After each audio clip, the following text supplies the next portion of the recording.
Hey, you know what? I just looked, and do you know what number weekly reader this is? 72? 72. That's kind of dumb that we've been doing. You know what? Like, this is what it did for me. Like, it sent a shock through my body of like, people are going to expect us to know what we're doing. I don't think anybody should ever expect that. Exactly. I think this, the number worries me. I just had to go like this to make sure the red light was on. And you have to do that every video. I do every video. This is where we're at. This is never changing. Side question: is the red light on? Yes. Okay, good. Or the camera's angry at me. Welcome back to Talking Story. My name is John Minton. That right there is my literary wingman, best producer on BookTube, Jakob Minton. the boy wonder. Yeah. I feel like I have to say my actual name because I've gone so long not saying it. I feel like people don't actually know what my name is. You should throw your name out there so when people, throw that up on a bathroom wall, best producer in BookTube, they got it. They know. Now I'll stop saying my name altogether. That's not what I want at all to happen. Don't do that. Hey, you know what feels good? What feels good? What feels good? Oh, for me to not be sick? For you to not be sick, for us to be here at the time that we usually do this. Yeah. And, I love lives. I love being able to chat with folks, but if it just like the regular weekly reader vibe, like feels good. Look, all of you out there, does it feel good to you? It feels great to be back. It felt very strange not being in the last one.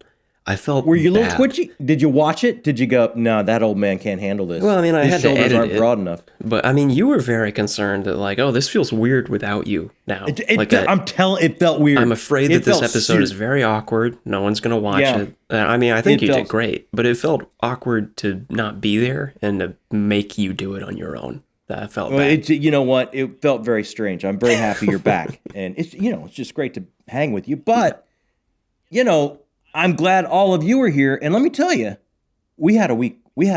There was a week had here. Big week. And that happens. I know that happens to so many of you. You're going through life. Things seem wired. Things seem good. Things are on an even keel. And then you have a week. It can be from all directions. It can be from work, relationship, all directions. Some things that give you comfort sometimes can give you a week, family, whatever. And we had a week here, and at the end of the week, we decided, we're going to let's go out to dinner. And at dinner, we decided, we're just going to have a margarita. How'd that go? Because we had a week. Sure. Yeah. And they brought me a margarita, and what's the best way to describe this? This margarita was in a glass the size of a habitat. I felt like I should take something home from the pet store. I felt like I had won a goldfish at a county fair. Like this was, there could be a little castle at the bottom. This was the size of a habitat, is what I'm saying. And how do you feel this morning? I feel fine. I feel pretty good. I'm just saying we had a week and maybe not great choices were made. I just want all of you, possibly if you had a week, even if you didn't, come in, grab a frosty beverage. It is time to slow down, take a deep breath, hang out. Let's talk about the good things. Let's talk about hopefully the 5-star reads you're having, how stories hitting you, how it can change your life, how it can take one of those weeks and just grab it and shake it and make it a better week. So this is what Art and Story can do for us. And this is why I like the regular vibe of Weekly Reader so much, because this is what it's all about. I completely agree. What a great summarization. I liked that. So let's get into it, my brother. What have you been reading, one son? Have actually changed. What? I finished this, finally. Get Christopher out of Rocchio's town. The Lesser Devil. I could have talked about it in the last Weekly Reader, but I was sick. But you were sick. This is complete. I really enjoyed it. For those that watched the interview that we did with Christopher Rocchio, I think I told him in there that I finished this and really loved it. But wow, man, if you're into Sun Reader and you have skipped the novellas, don't do that. This was great. Disservice. For those that don't know, this is kind of the story of Hadrian's brother Crispin. And he's still back in House Marlowe on Delos and goes through his own little family drama adventure and discovers a lot about the survival of the old religions in this far future storyline. And it was such a journey to be there with Crispin and get his ideas of what his relationship with Hadrian was actually like as now an older man. I believe he's in his 50s in this story. Looking back on his relationship with his brother, who is now not around. I don't want to give spoilers for anybody that hasn't read Empire. No more than that. Not around. Let's go with not around. Not around. Yeah. But just so much context with this relationship in their brotherhood, and so much context in the survival of religion and its purpose that still remains as humanity has kind of scattered across the cosmos. It's such a cool story. Highly recommend it. Doesn't he do that in an amazing fashion where he brings our myths and our legends and our stories and our ideologies and our dogmas that are very much a part of our world, and he pulls all of them forward because he understands how that is what we are, how that makes us up, and how it motivates and moves a character within a world. And he's just he's so adept at just bringing all that into this far-flung empire. And he tweaks all of them just enough where you're reading that going like, oh, I guess that would be what happens. If we were to scatter across the cosmos, that religion would be thought about this way, and it would be pushed into this sector. Like all of the things that he has going on in this far future is, I think, really realistic.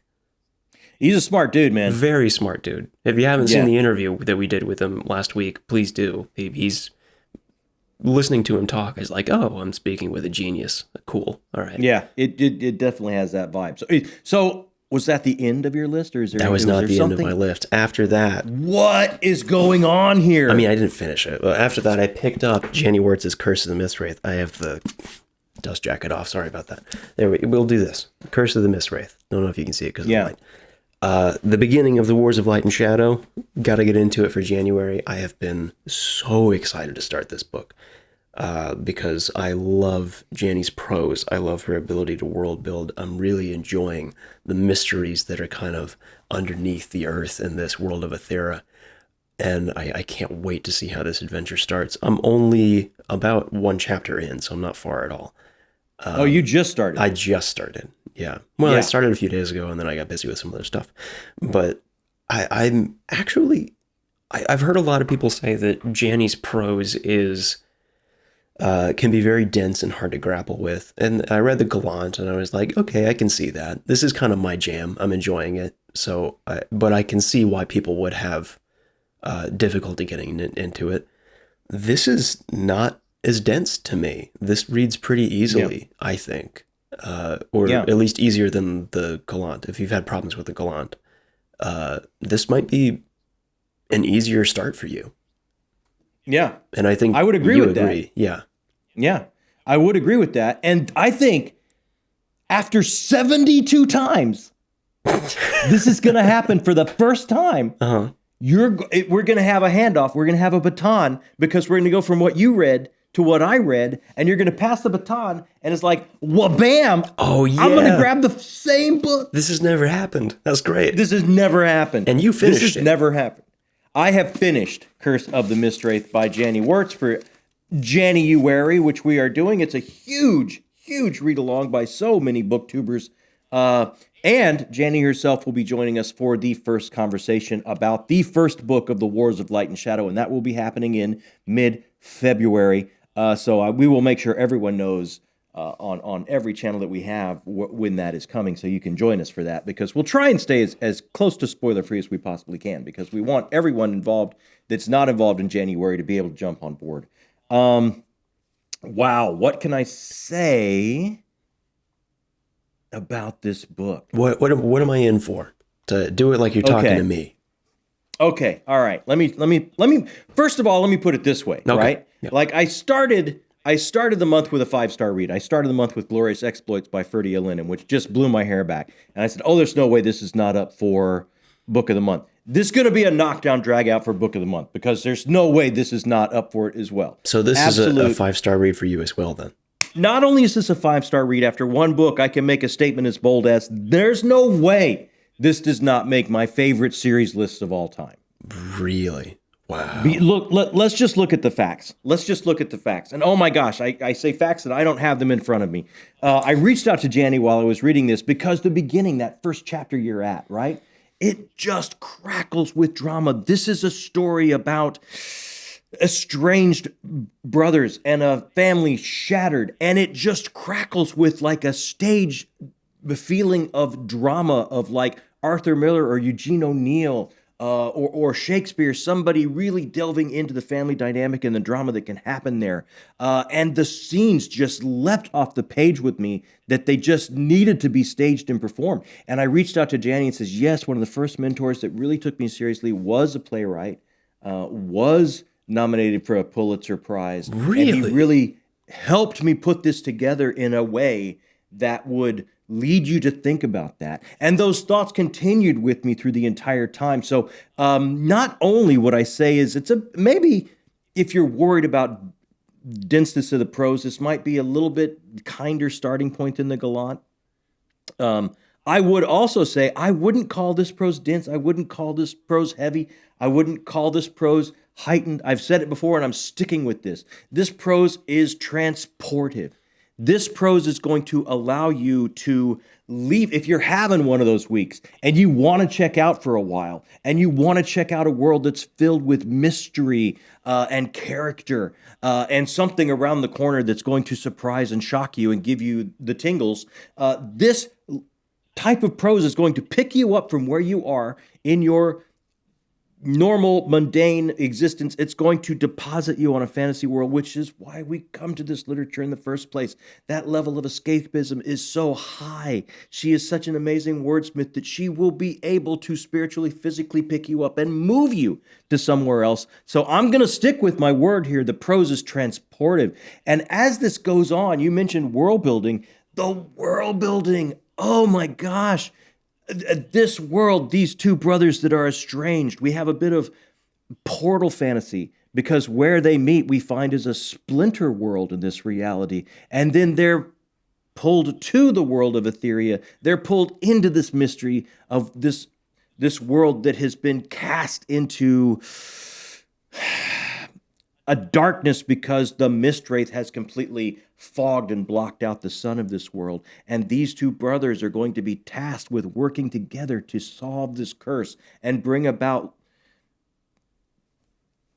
the end of this plague and bring about, I'm not going to say bring about life on the planet because life is definitely there. It's just changed. It's just evolved as things would happen. Like as your reality changes, what happens socioeconomically with the ruling classes and the other classes below as the sun is kind of blocked out? What's going to happen? How's it going to morph? And how do those kind of traditions get set in stone? Who is it that might not want to go back to the old ways when there was the sun and flowers? There's that kind of feel to it. There's a group of 7 wizards that their whole motivation is to go back. Then there's some other things there's some other groups that may not. There's a group of enchantresses that you start to learn about. There's deep lines in the sand drawn by a ruling class that have moved on from that reality that may not want to go back. How is that going to come into play? It is multi-layered in all of those ways. And at the same time, this mystery spiritually of what the actual Mistwraith is going to be planting seeds of where this series can go possibly. And nothing is as it seems. I will say that. Nothing is as it seems. Even the lore itself that you start hearing about from these 7 wizards. Why are they no longer 7? What's happened to their member that's gone away? What is this rebellion that spoke about? All of these things, it's going to make you clamor for answers and make you want to go on to this next book and make you find the answers that you're so struggling to want and hear, right? And what I will say about the ending, absolutely no spoilers here, but oh my gosh, she does not shy away or hesitate from going there. I'm talking about this like the beginning, as I said, this took me back to my roots in drama, of family drama. At the end, oh, this took me to the Greeks of tragedy, the very cradle of drama and tragedy. At the end, these two brothers that are being moved by larger forces than themselves, and cursed in a certain way, and it's wars of light and shadow. So that gives you an idea they're not going to always be working together. So that's not a spoiler. But this enmity that is foisted upon them because of what they've been tasked to do, and how they have to move forward, and how it's larger than them, and how this curse upon their house of a fractured family is going to cause these ripples to move out across this bigger and broader world and bring such tragedy to what's around them. It spoke to me of Antigone. It spoke to me of the classic Greek tragedies. She is not afraid to mind this drama of what makes us human and what causes a story for us to resonate with. And at the same time, it's completely fresh. And she is so unflinching at the end when the tragedy strikes. You will not be able to look away, and it will be quite moving for you from beginning to end. This is the launch and a start of a series that I have no doubt this is only going to go up as it moves up on my favorite list. I can't imagine. It was such a great crack in the door looking into a world in a series with a book one. It just had everything I look for. Man, I'm telling you, I think, and I've got, as we'll see what's coming up next, I've got another one that could be a three-way knockdown blood brawl for book of the month. Dude, I couldn't be more happy. I mean, that sounds like your jam, right? That sounds like, I don't know, if I was to pick I'm not going to say write a fantasy series. If I was to pick all of my elements that I would want to be in a fantasy series for it to be my favorite of all time, Janny has every single one of them. I have no doubt this is going to be my favorite fantasy series of all time. Dude, I cannot wait for you to get further in this. I can't wait either. Because I know you, and I know what you dig, and oh my gosh, you are going to dig this. I can't excited. Wait. I'll probably read more today. I can't wait. Especially after you talking about it. I thought I couldn't be more excited. I'm more excited after you talked about it. That's what we do here, man. That's what we do here. Hopefully. Okay, so what do we need after that? What do we need after? We needed, you know what? I needed a Snicker bar read. I'm not going to lie. It maybe somebody will look at you and go, ooh, that's maybe not good for you. But it's so good. It's so fun. So look, bang, Carl's Doomsday Scenario. This is nothing but a good time and fun. And then it's not. Somehow Matt Dinniman has come up with this amazing recipe for these books. Book one I really loved, and I really thought, oh, this might be more here as far as, and look, broad strokes of this story, alien invasion, everything on the top of the planet is smushed. So whoever was inside a dwelling is smushed. Whoever was lucky enough to be outside, if you can make it to the entrance to the dungeon underneath that this alien invasion has crafted for you, you can now be a crawler and part of the biggest and best show in the galaxy, like a reality TV show as you try to survive in the dungeon. And that's kind of what happens here. And these books are Carl and Grand Champion Princess Donut, which is one of my fave characters of all time now, as they move through these dungeons and find out what's going on behind the curtain of the galactic empire that's putting this show on, the fractures there and what's happening, as well as what's going on with themselves. And that's why I say he's got this recipe. It is lit RPG, and the irreverence and the fun. You would think about, or I would think actually, going into lit RPG, and I've read some other lit RPG, and I think it kind of suffers from this. When we go to like a menu screen or a bit of grinding or a new loot box or something like that, it kind of pulls me out of the story. It's like, this is a little bit different from literature, a little bit different from a prose story. It kind of pulls me out. It kind of makes me, I'm not sure if this works for me. Matt Dinniman has this recipe where the Snicker bar quality, the fun of it, the irreverence is in all of these things that come from an RPG. They are laugh out loud funny the way they are presented. The use of satire of our own popular culture that he uses in presenting these awards and loot boxes and quests that you find and things like that are the laugh out loud funny part. And then when we get away from that and we get into somebody like Carl, that you just think, oh, this is just like an oaf that's going to wander through this. When you now get to the pros of that, oh my gosh, we're finding an actual living, breathing human being with a heart and a past and scars from that past. There's some beautiful work here. Beautiful character work with Carl and Since Memory. And I mean, no spoilers, but it's like it revolves around a circus and the smells of what you will get and the experiences of what you get from the calliope music and everything. And it takes him back to when he was a boy. And Matt Dinneman doesn't shy away. He takes the pages and the time to give us a little bit of understanding of where Carl came from and what makes Carl. And it's so effective. This guy's got some tools in his box as a writer. And when you have that recipe where you're putting those two different things together, you kind of get, I just went in for a Snicker bar read and I got that, but you kind of get the alchemy of something even heightened a little bit more with some character work. And I was wondering, how is this going to break up from book 1 to book 2? What's going to be different? Is it just going to be more of the same? You know, book 1 was truly just an introductory to the world and the situation and the event that kicks everything off. Book 2 starts to deal with quests. They're finding quests. So they have a little bit of a longer storyline of what's going on in this world, and that allows you to learn a little bit more about the character, about how they would address this quest. Will they be able to let go of it, even it would be to their benefit? Or are they the type of person that just that streak of loyalty, that streak of what's right or wrong, that has that tenacity that won't allow them to let go? It was truly an enjoyable read. I think this series is something. Don't let the lit RPG part kind of scare you. There's a recipe of alchemy here that I haven't found in other lit RPGs that I think really sets this one apart.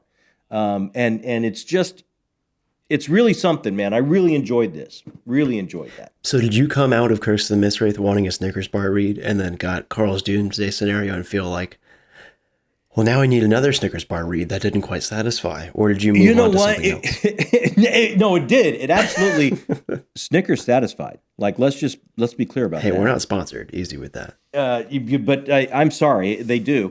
And they're packed with peanuts. I know all the lingo.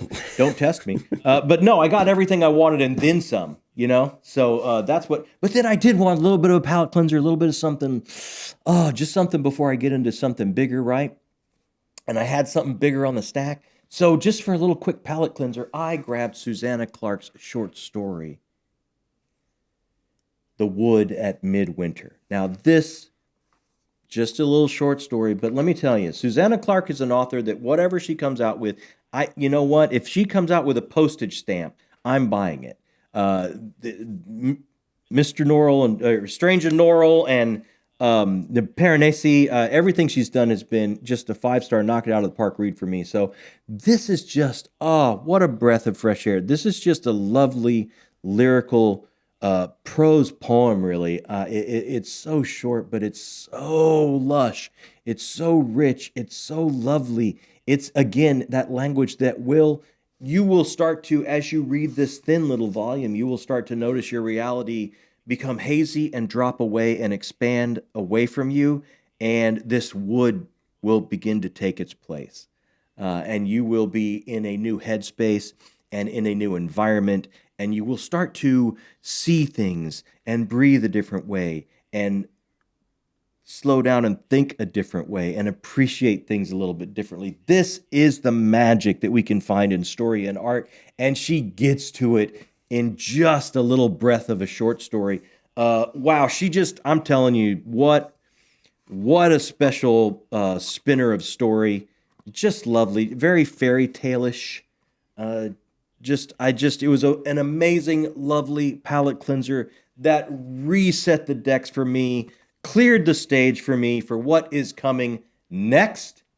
Which is? Yes. Kingdoms of Death. Book 4 in the Sun Eater saga. I'm about 100 pages in. Just started it yesterday. By the end of the day, I should be around 200 pages in. come on, man. I look. During that interview we had, you already kind of talked about it a little bit. Christopher was like, "Yeah, people think, this is their favorite. A lot of people love book 3, and book 3 is amazing. But a lot of people, when I said this is coming up this month, were like, this is my favorite. This is my favorite." And it's like I'm not going to say it's evenly spread, but he's got people on all of these books that are their favorites.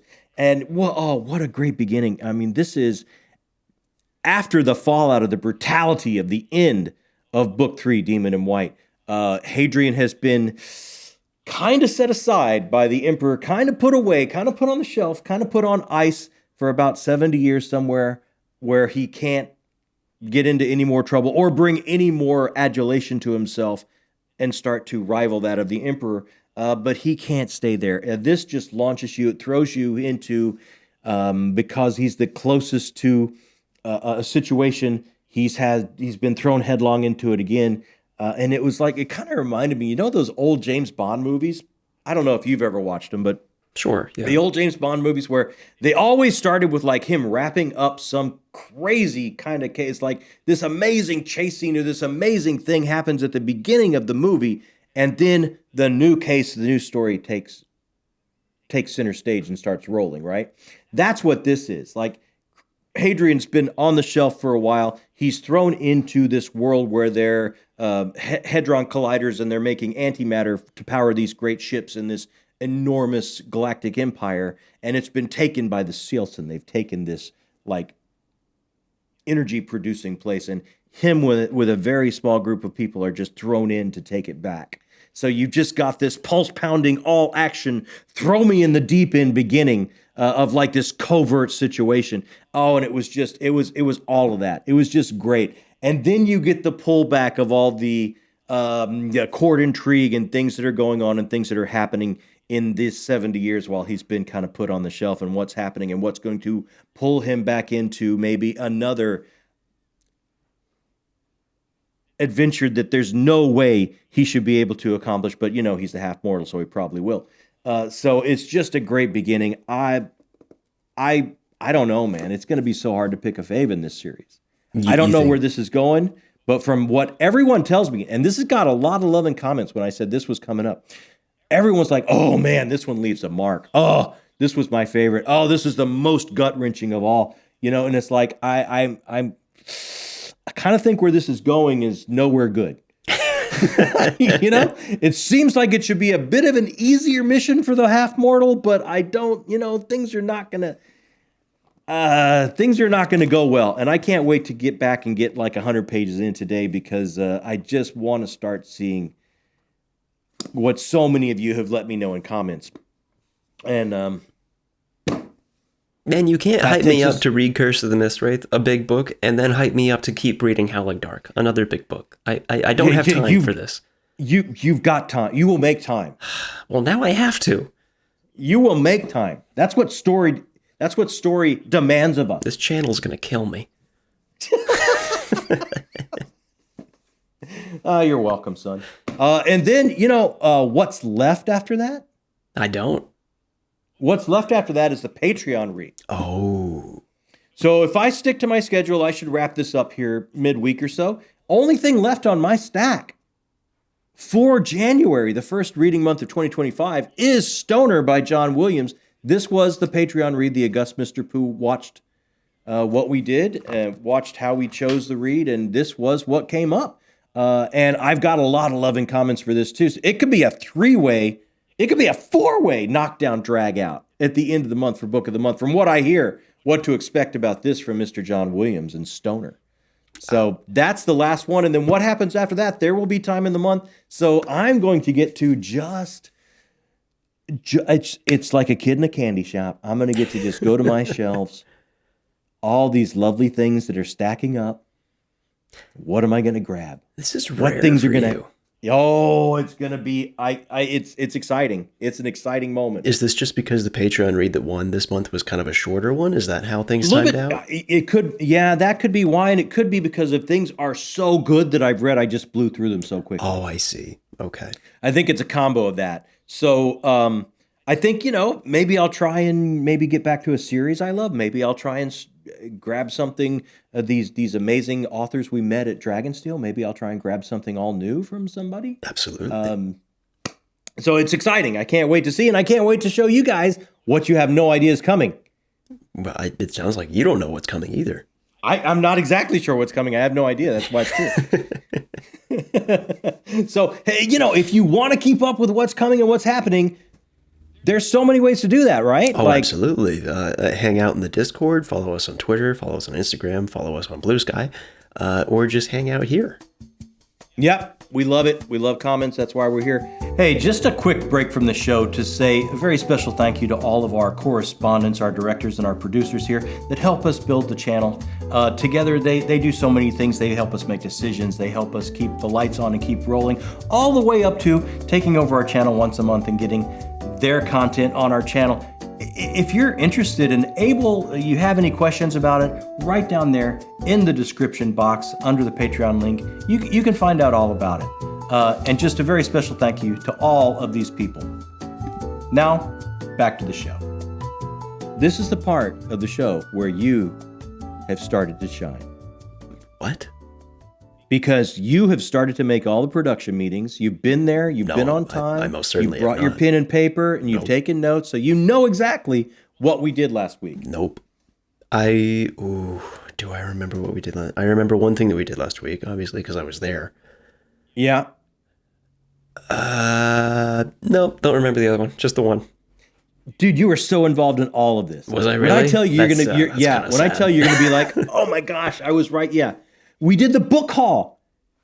Of course we did. Dang it, man. We did the December book haul. Look, let me tell you, I had to ice and then heat. I had to ice and heat my back after lifting all of it was amazing, guys. Thank you again, one more time, so much for your generosity. It's big magic here when you have a story that touches you that you want to send us to share.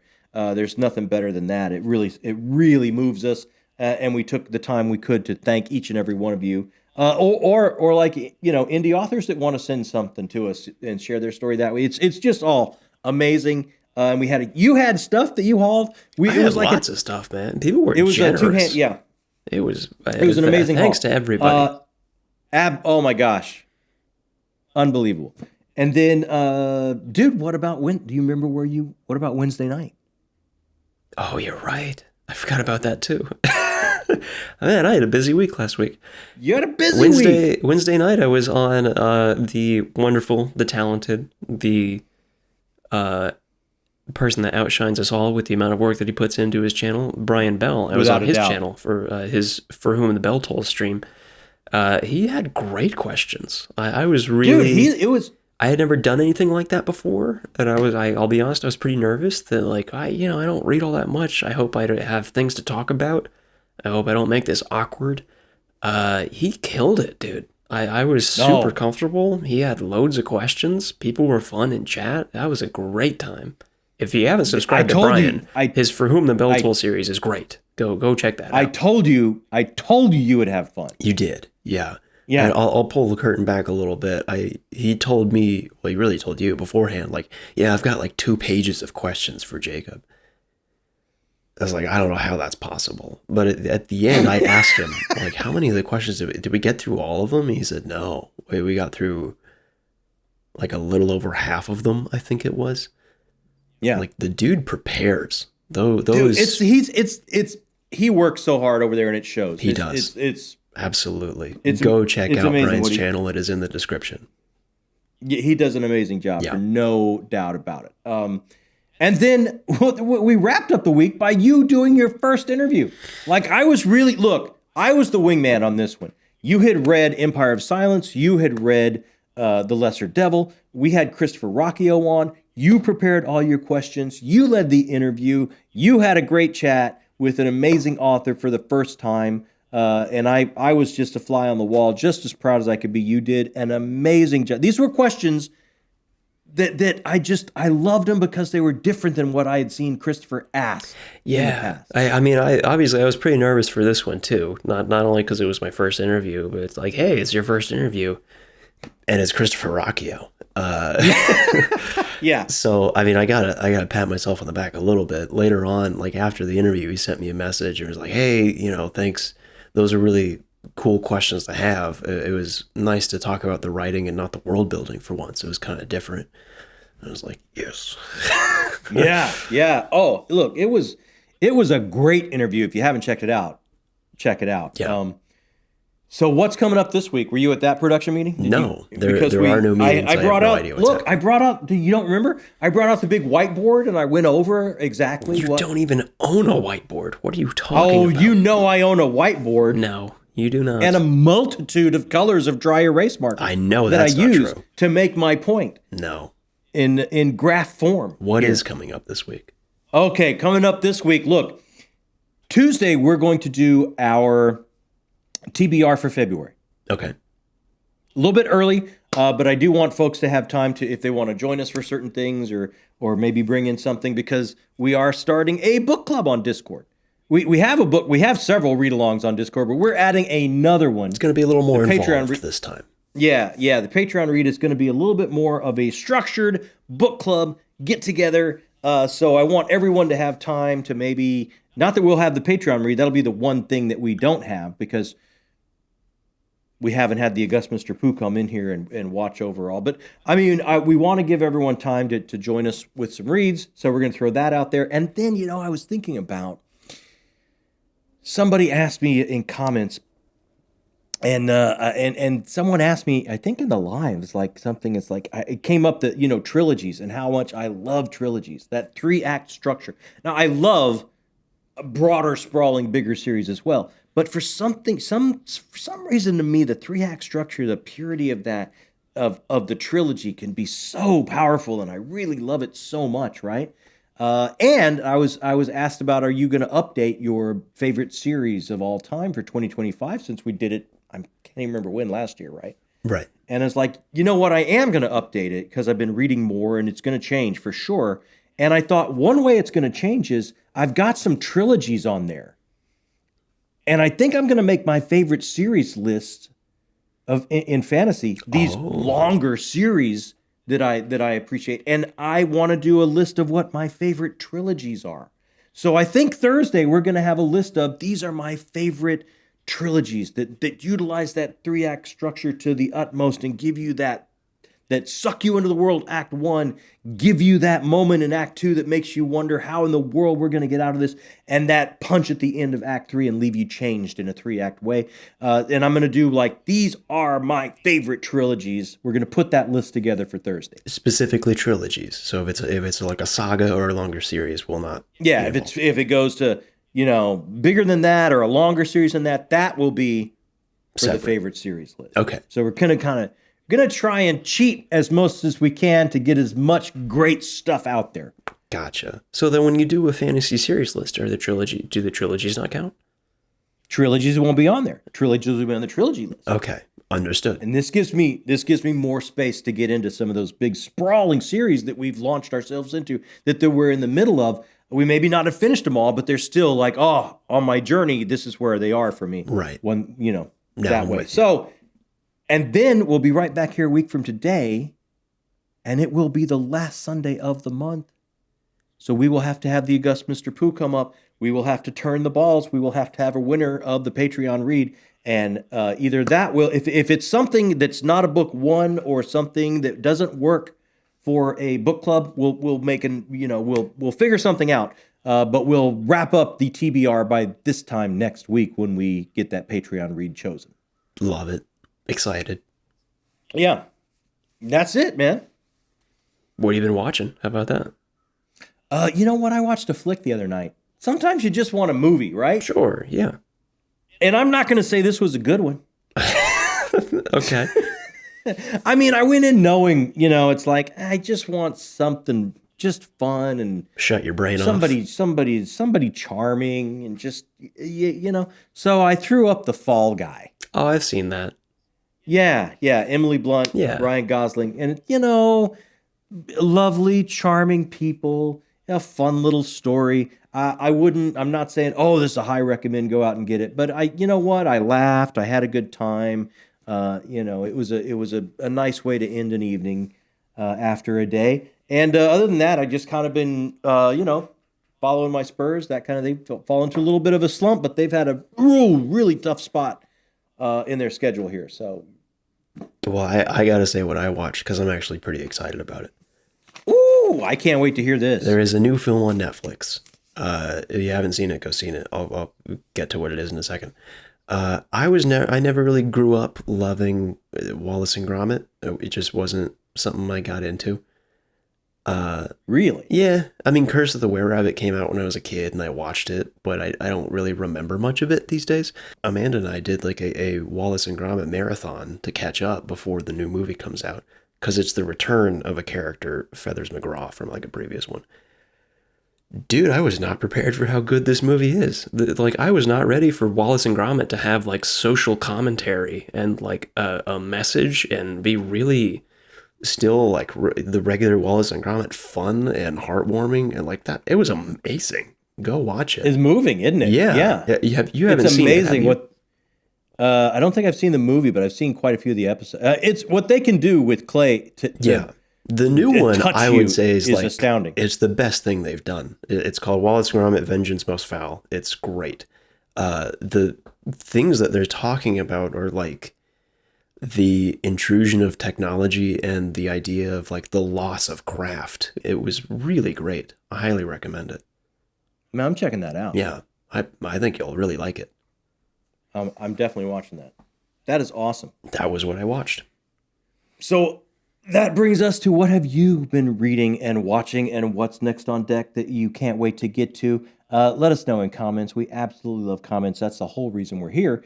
We started this channel to talk about books with folks that love books, love the kind of books we love. So we're going to answer every comment as quickly as we possibly can. As soon as they come in, we answer every one of them, because that's the whole point of being here with you guys. And while you're down there, that little thumbs up button, you might not consider it, but it's such a great way, low stress way to support the channel, what we do here. It helps us get a little bit bigger, helps us grow a little bit, helps us meet new people and bring them in so we can talk about story and art with them as well. And maybe this is your first time here or first couple times and you haven't hit that subscription button yet. Let me tell you, what we have found, the magic of being here with all of you and somehow being lucky enough to be the stewards of this group as it grows and gets larger, and be at the center of the hub of it, to be able to talk about art and how it moves us and how it changes us and how it maybe changes the world we see and the people that we see that we share this world with. All those kind of things. It's just so life-changing for us and so big and so moving. When you hit that subscription button, you become a part of that as well. And it can be so affirming and moving and changing for you as well. And it's like, bang, you hit that button, takes no time. That subscription button takes like a microsecond, boop, and you're done. And you're part of it. You get a little bit of a tingle. I'm going to promise you that. It's a scientific fact when you join. So try that out. And I guess that's it for us, right? I do believe so, unless you got a whole other book you read last week. You know what? I do not. I'm I think this was enough. Because I would feel pretty inadequate if you did. Well, that's the last thing we're here to make you feel.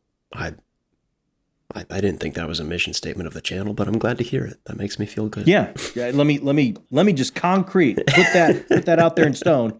That's not what we're here for. Happy to hear it. Oh, guys, thanks so much for joining us one more time. My name is John Mitten. That is Feathers McGraw. Oh, I'll take it. I'll take it. And this has been Talking Story.